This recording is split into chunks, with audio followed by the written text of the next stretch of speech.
आज का हमारा टॉपिक है फंक्शनल फूड्स एंड डेफिनेशंस इसकी और इसकी लिमिटेशंस। अगर हम फंक्शनल फूड की डेफिनेशन के बारे में बात करें तो इसकी अभी तक कोई प्रॉपर डेफिनेशन नहीं है, क्योंकि जितनी भी हमारे पास डेफिनेशन हैं सब में अभी तक कोई ना कोई लिमिटेशन है। तो हम डिफरेंट डेफिनेशन देखते हैं, उनमें हमारे पास क्या क्या लिमिटेशन है वो देख लेते हैं। तो सबसे पहले जो है वो IFIC जो है ये एक इंस्टीट्यूट है, इंटरनेशनल फूड इंफॉर्मेशन काउंसिल। जो है इन्होंने अपनी डेफिनेशन दिया, functional foods provide health benefits beyond the basic nutrition. हमारे पास जितने भी फंक्शनल फूड्स हैं, एक तो बेसिक न्यूट्रिशन तो वो सभी हमें देते हैं, तो बेसिक न्यूट्रिशन के अलावा भी हमें इनका कोई फ़ायदा होना चाहिए। तो ये हमने देखना है इसमें कि फंक्शनल फूड जो है वो हमें क्या क्या बेनिफिट दे रहे हैं। तो IFIC के अकॉर्डिंग जो भी हमारे पास फंक्शनल फूड है वो बेसिक न्यूट्रिशन के अलावा हमें कोई हेल्थ बेनिफिट दें, उनको हम फंक्शनल फूड कहेंगे। इस डेफिनेशन में हमारे पास लिमिटेशन ये थी कि it lacks on explanation of how the food और what part of the food provide health benefits, कि फूड जो है वो हमें कैसे हेल्थ बेनिफिट दे रही है, इन्होंने ये हमें नहीं एक्सप्लेन किया। और फूड का कौन सा पार्ट जो है वो हमारी हेल्थ के लिए बेनिफिट है, हमें कोई इसका पार्ट खाना है या हमें एज अ होल फूड खानी है, तो ये और कितनी अमाउंट में खाएं तो हेल्थ बेनिफिट होगा, इन्होंने इसके बारे में कुछ भी एक्सप्लेन नहीं किया। और इसका सेकंड जो लिमिटेशन है वो भी इसी के बारे में कि it should differentiate whether the whole food और only the food components are beneficial, कि हमें जो है वो फूड जो है एज अ होल ही खानी है या फिर उसका कुछ कंपोनेंट खाने से भी हमें हेल्थ बेनिफिट मिल जाएगा। इन्होंने हमें इसके बारे में कुछ एक्सप्लेन नहीं किया ज़्यादा। तो अब हम नेक्स्ट देखेंगे अकॉर्डिंग टू ILSI। ये है हमारे पास इंटरनेशनल लाइफ साइंस इंस्टीट्यूट है, ये नॉर्थ अमेरिका का इंस्टीट्यूट है। इनके अकॉर्डिंग फंक्शनल फूड क्या है, functional foods are the food that by virtue of physiologically active food components provide health benefit beyond basic nutrition। तो इसी के ILSI जो इंस्टीट्यूट है इनके अकॉर्डिंग फंक्शनल फूड्स वो हैं जो जिनमें फिजियोलॉजिकली कोई एक्टिव कंपोनेंट्स प्रेजेंट हो जो कि हमें हेल्थ बेनिफिट दे, बेसिक न्यूट्रिशन के अलावा हमें हेल्थ बेनिफिट दे, इनमें कोई फिजियोलॉजिकली एक्टिव कंपोनेंट होना चाहिए, तो वो हमारे पास फंक्शनल फूड्स होंगी। अब ये डेफिनेशन एक तरह से तो ठीक है, लेकिन इसमें भी अभी तक लिमिटेशन है। लिमिटेशन देख लेते हैं इसमें क्या लिमिटेशन है। There is no delineation between different type of functional foods such as whole food and foods that are enhanced with added ingredients। इन्होंने ये हमें डिफ्रेंशिएट करके नहीं बताया कि जो हमारे पास होल फूड है वो हमें खानी है या फिर होल फूड जिसमें नेचुरली जो है कुछ कंपोनेंट्स प्रेजेंट होते हैं जो कि हमारी हेल्थ के लिए बेनिफिशियल होते हैं, हमें वो फूड जो है वो फंक्शनल फूड होगी, या फिर हम आर्टिफिशली जो है कुछ कंपोनेंट्स हेल्थ बेनिफिट के लिए किसी भी चीज़ में जो है वो इंक्रीज़ कर देते हैं, तो या फिर वो होगी फंक्शनल फूड। इन्होंने इस बारे में हमें जो है वो डिफ्रेंशिएट करके नहीं बताया। उसके बाद है according to health Canada. Health Canada के according functional foods are similar in appearance to a conventional food consumed as part of usual diet with demonstrated physiological benefit and or to reduce the risk of chronic disease beyond basic nutritional function। तो health Canada वालों के according functional food जो है वो हमारे पास similar होनी चाहिए conventional food के, और ये हम consumed as a part of usual diet, हम डेली डाइट में इसे कंज्यूम कर रहे हो, और डिमॉन्स्ट्रेटेड फिजियोलॉजिकली बेनिफिट, और हमें जो इसका है कोई फिजियोलॉजिकली बेनिफिट दें, या फिर कोई डिज़ीज़ जो है जैसे क्रोनिक डिजीज़ हैं उनको हेल्प करें उनको ख़त्म करने में। तो हमारे पास हेल्थ कनाडा के अकॉर्डिंग क्या है, फंक्शनल फूड वो है जो फिजियोलॉजिकली एक्टिव कंपोनेंट हो उसमें, जो कि हमें क्रोनिक डिजीज़ के रिस्क को कम करने में हेल्प करे, और और हम उसे जो है अपनी डेली डाइट में यूज़ कर रहे हो। ठीक है, इस डेफिनेशन में हमारे पास लिमिटेशन ये है कि narrowness in stating that functional food must look similar to conventional food. Health Canada वालों ने कहा है कि जो हमारे पास फंक्शनल फूड है वो कन्वेंशनल फूड के सिमिलर होने चाहिए। अब अगर जो हमारे पास फंक्शनल फूड है वो जो है वो सिमिलर हो कन्वेंशनल फूड के, फिर तो जो है कंज्यूमर्स वो इसे यूज़ करना शुरू कर देंगे, इनके कंज्यूमर बढ़ जाएंगे।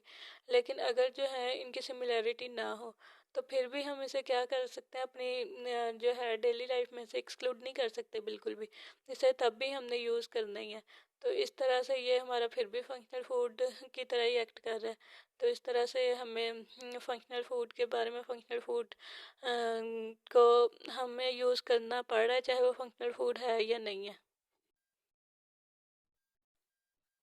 उसके बाद इन्होंने एक और भी लाइन यूज़ किया कि consumed as a part of usual diet के जो फंक्शनल फूड है ये हम ये नहीं कि कभी कभी यूज़ करें, ये हमारी यूजुअल डाइट जो हम आमतौर पर डेली खाते हैं उसका पार्ट होना चाहिए।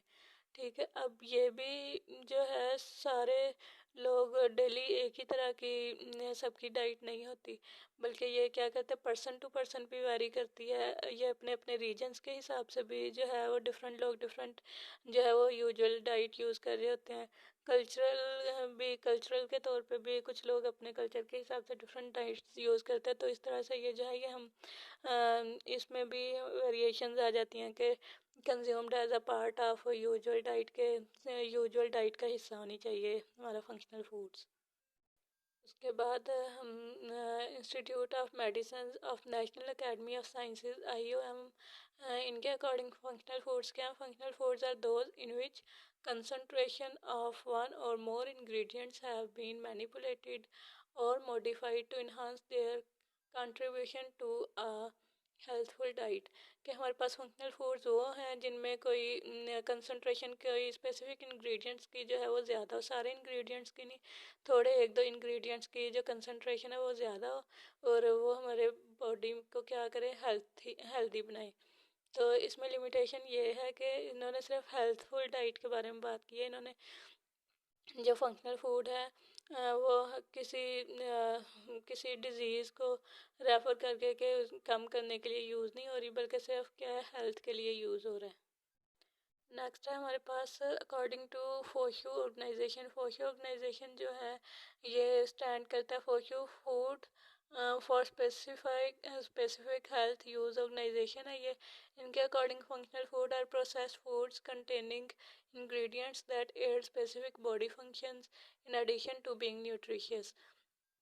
तो इनके अकॉर्डिंग जो फंक्शनल फूड है वो न्यूट्रिशियस होने के अलावा हमारे बॉडी में क्या करें, ये ऑल जितनी भी हमारे पास प्रोसेस्ड फूड्स हैं जिनमें आर्टिफिशियली हम क्या करते हैं इंग्रेडिएंट्स ऐड करते हैं वो सारे, और वो इंग्रेडिएंट्स इसलिए ऐड करते हैं ताकि वो हमारी बॉडी में जाके कोई स्पेसिफिक फंक्शन में अपना रोल प्ले करें। तो हमारे पास ये क्या है आर्टिफिशियली हम इनमें इंग्रेडिएंट्स ऐड कर रहे हैं। तो फोशू के अकॉर्डिंग जो है ये प्रोसेस्ड फूड जो है ये फंक्शनल फूड्स हैं। तो यही इनकी लिमिटेशन है कि इनके अकॉर्डिंग जितने भी अनप्रोसेस्ड फूड्स हैं या फिर होल फूड्स हैं वो फंक्शनल फूड्स नहीं है, सिर्फ प्रोसेस्ड फूड्स जो हैं वो हैं फंक्शनल फूड्स। उसके बाद है according to ADA stand for American diet association.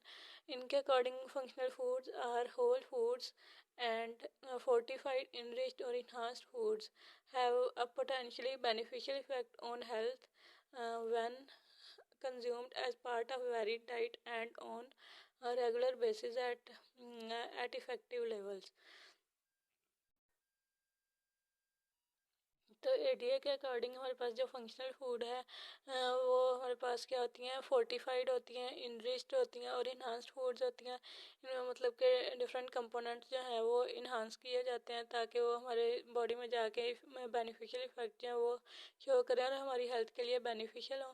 और इसके अलावा उन्होंने कहा है कि फंक्शनल फूड वो है जो हमारे वेरिड डाइट का पार्ट हो और रेगुलर बेसिस पे भी हम इसे इफ़ेक्टिव लेवल तक यूज़ करें। मतलब कि जितना कि हमारी बॉडी के लिए इफ़ेक्टिव है, थोड़ा सा अगर है तो थोड़ा ही हम यूज़ करें। ये नहीं कि हम उसी के साथ ही पेट भरें, ऐसा नहीं है। जितना कि उसकी हमारी बॉडी को बेनिफिट हो अगर हम कोई भी चीज़ अगर हमारे लिए बेनिफिशियल है लेकिन हम उसे ज़्यादा अमाउंट में यूज़ कर लेते हैं तो वही हमारे लिए हार्मफुल हो जाती है। इसीलिए हम इसे क्या है इफ़ेक्टिव लेवल तक ही रेगुलर बेसिस पे यूज़ करें, तो वो हमारे पास फंक्शनल फूड है। इसकी लिमिटेशन ये है कि for a food to be functional food it must be consumed as a part of varied diet, कि फंक्शन किसी भी फूड को फंक्शनल होने के लिए इसे हमारी वेरिड डाइट का पार्ट होना चाहिए। और नेक्स्ट है हमारे पास American council on science and health. इनके अकॉर्डिंग जो है वो फंक्शनल फूड वो है। उसके बाद है अमेरिकन काउंसिल जो है इनके अकॉर्डिंग जो फंक्शनल फूड है इनकी जो डेफिनेशन है वो हमारे पास एडीए से सिमिलर है, और इनकी जो लिमिटेशंस है वो भी उनमें भी सिमिलरिटी है। ठीक है, इनके अकॉर्डिंग जो functional foods are whole fortified, enriched or enhanced foods that provide health benefits beyond provision of essential nutrition when they are consumed as part of affectious level as part of varied diet on regular basis। इनके जैसे ADA वालों ने कहा था कि हमारे पास functional foods वो हैं जो कि होल हों, फोर्टिफाइड हों, इनरिच्ड हों, इन्हांस्ड फूड्स हैं जिनमें हमारे पास इंग्रेडिएंट्स ऐड किए जाते हैं, उनके इफ़ेक्ट को कोई ख़ास किसी ख़ास पर्पस के लिए कुछ इफ़ेक्ट जो हैं उनको बढ़ाया जाता है, और जो हमें हेल्थ बेनिफिट्स या फिर दे रहे हो न्यूट्रिशियस होने के अलावा, तो वो हमारे पास फंक्शनल फूड्स हैं और ये भी कंज्यूम कर रहे हो हम as a part of varied diet regular basis पे, और एफेक्शियस लेवल तक ही यूज़ करें, बहुत ज़्यादा एक्सट्रीम लेवल तक ना यूज़ करें। तो ये है हमारे पास American council on science and health वालों के अकॉर्डिंग डेफिनेशन है। इनका जो लिमिटेशन है वो सेम वही है एडीए वालों का कि for a food to be functional food it must be consumed as a part of varied diet, के जो भी हमारे पास फंक्शनल फूड है वो हमारी वेरिड डाइट का जो है वो पार्ट होना चाहिए। तो ये हमारे पास सारी डेफिनेशंस थी फंक्शनल फूड्स की और उनकी लिमिटेशंस थी। जितनी भी हमारे पास डेफिनेशंस हैं ये सेवन डेफिनेशंस हैं, लेकिन कोई भी अभी तक फंक्शनल फूड्स की कंप्लीट डेफिनेशन नहीं है जिसको हम प्रॉपर इसकी डेफिनेशन कह सकें। जितनी भी हमने डेफिनेशंस की हैं सब में अभी तक कोई ना कोई लिमिटेशन है, तो इस वजह से जो है इसकी कोई अभी तक प्रॉपर डेफिनेशन नहीं बनी।